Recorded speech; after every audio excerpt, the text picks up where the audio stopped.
Alright, take one, day one. Phoenix Rise.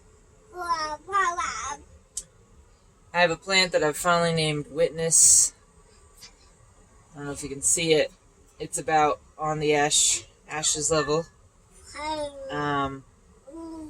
Call it Witness because it was the only living thing alive when my partner passed away 9 days before giving birth to baby Elysium, who's now 1 year old.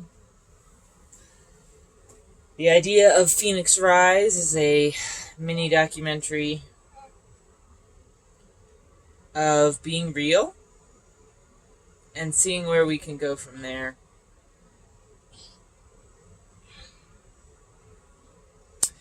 So yeah, I'm going to allow myself to have multiple versions of this video if need be, but I figured why not get really gross and icky and in the trenches. It is October, I don't know what, maybe 15th. I think it's Tuesday. I don't know. And, yeah. I'm in an RV.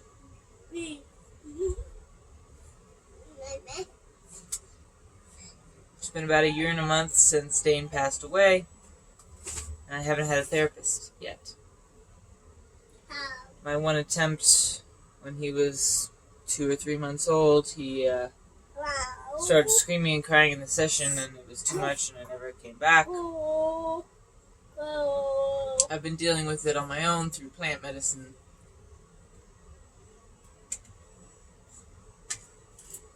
Gotten far, but not far enough. Really need a therapist.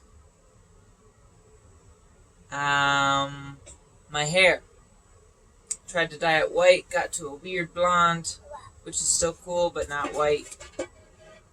Cost $600. That I still don't regret spending, but it was like, I wish it was white. Probably the biggest thing I spend money on myself because all my money goes to being a family. Everything I put in my body is so I have good breast milk for him. It's kept me healthy. I don't know what I would have spiraled into, but I was thinking about some major blessings that came up front in the wake of everything horrible. I almost died giving birth. Had to get 3 or 4 liters of blood. I still have to go back to the hospital to get the records, but I haven't yet. They pumped me full of antibiotics, and I hate antibiotics. But thankfully, even though I didn't know that till later, they didn't tell me. I don't remember.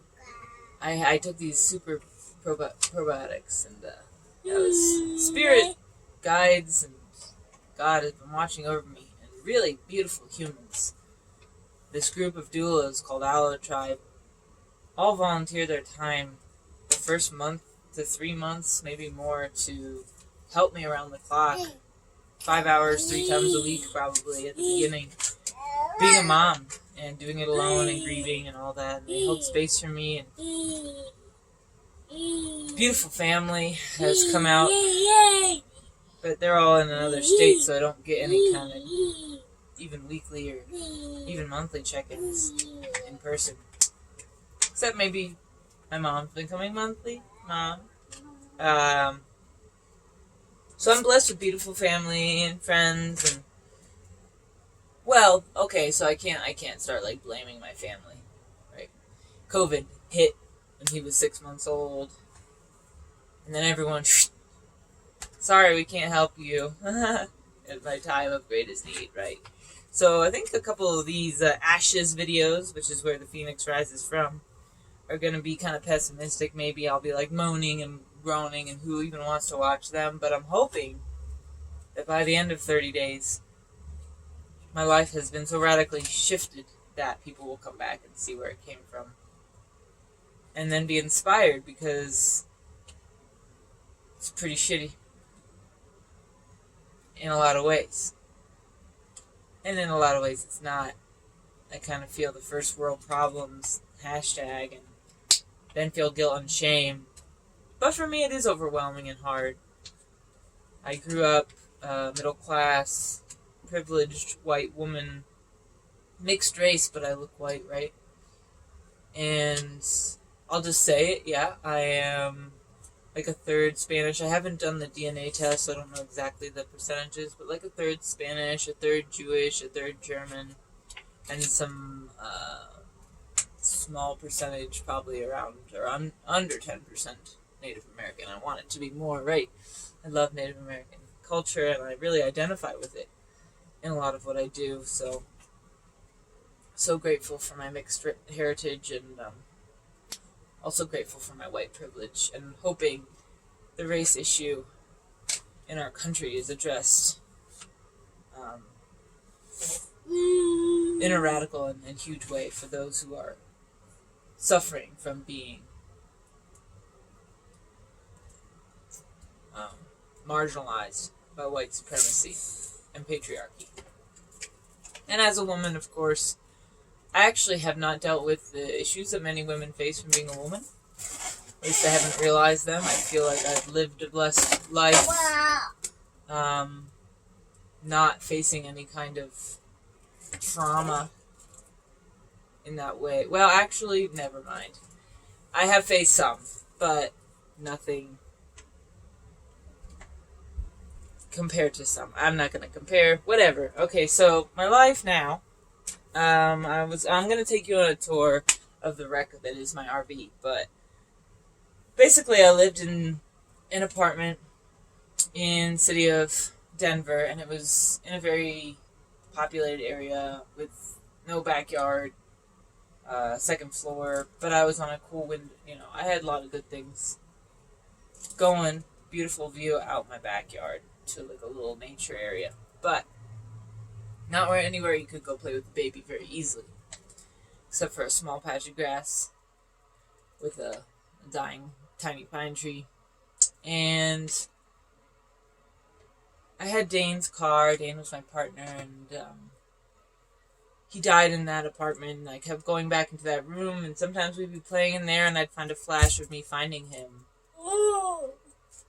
tragically dead on the bed, and I was about to give birth, right? Trying to resuscitate him. I couldn't stay there. And I guess people understood, but even me sometimes, I'm like, why am I not in that apartment? And then I'm like, no way. I couldn't do it. I told myself, oh, it wasn't that bad. You're just making that up as an excuse to leave the apartment, but hey, whatever reason, I had to get out of there. There was a lot of noise pollution. There was neighbors downstairs who sometimes yelled, and none of the neighbors really were friendly in terms of like wanting to interact. They were friendly enough when we passed.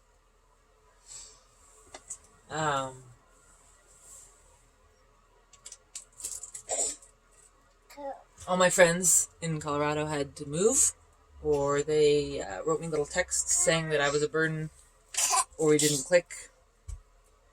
Even friends back home said the same thing.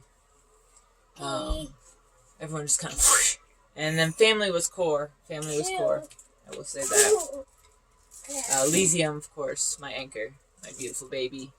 And I don't want people to say, oh, he doesn't need to be strong, he's a baby. Like, whatever. He's an amazing baby, and I'm an amazing mom, given the circumstances still. We're just healthy and well in terms of our relationship, which is great, because that's my priority.